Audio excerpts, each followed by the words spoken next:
Hi everyone, how are you doing, Mum? So my mum said that there was 177 at the memorial this year. I suppose she was wondering why I didn't attend, but it just says I had a lot on. So there you go. Now, I don't know about you guys, but as far as the partakers go, you would have thought that figure would have been coming down, wouldn't you? That would be on a decrease. And you wouldn't think that that figure could, by no means, be going up. So how would they explain this away to the rest of the congregation if every year that figure was to go up? It's a strange Nelly, isn't it? Have you heard that expression? Good English expression, that. It's a strange Nelly, that. I'm not sure whether it comes from the elephant in the room sort of phrase or not, but I've heard a couple of people, old people, say that's a strange Nelly, isn't it? And I just remembered it from that. So, how do you explain it away? How can the Jehovah's Witness religion be having more partakers at the memorial than they did 10, 20 years ago?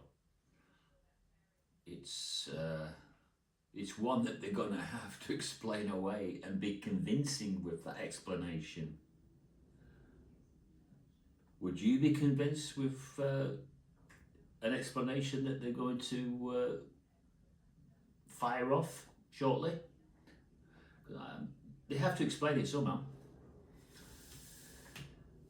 If I go back to the 70s and I looked around at the remnant and those partakers, they were always elderly and, you know, near the end of their life.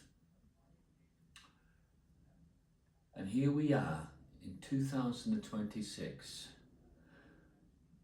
and we have an increase in the partakers, and we don't have an explanation for it.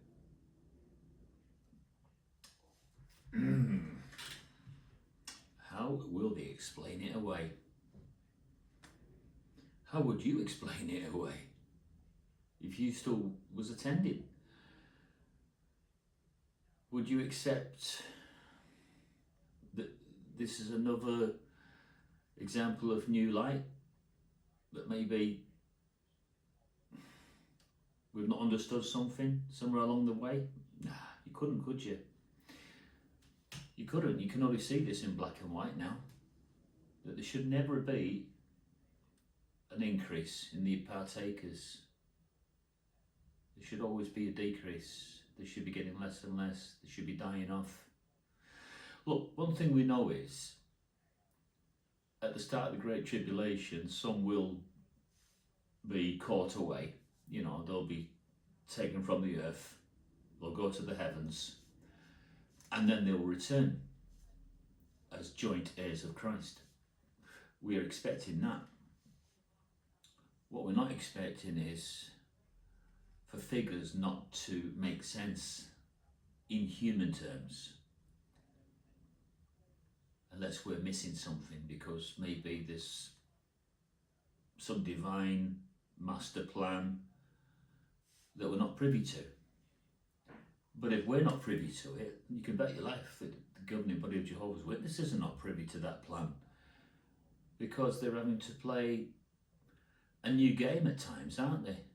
You know, called explain away the recent changes. Find an explanation that people will accept. But as attendees of Jehovah's Witnesses, they're just supposed to accept any new direction, no matter where it's going. Even if it doesn't make a whole lot of sense, they're supposed to just accept it. I think that we call that blind obedience. And it's that blind obedience that they say will keep you safe. And that's how they do explain it away. So they can make all the changes they want at any given time.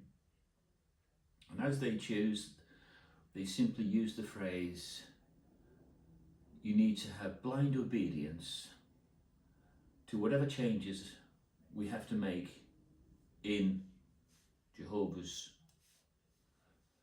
arrangement, we'll call it, and your blind obedience will be the difference between you surviving or falling short and missing out on the mark of perfection and missing out on everlasting life.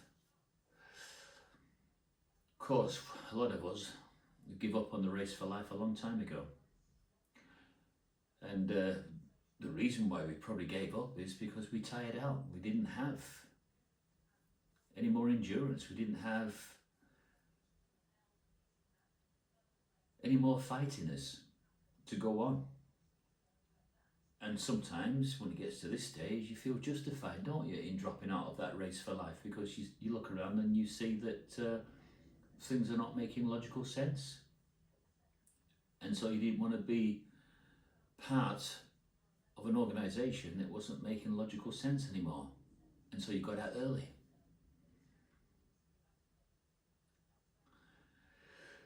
Yep, like I said, it's a strange Nelly, this one. See ya.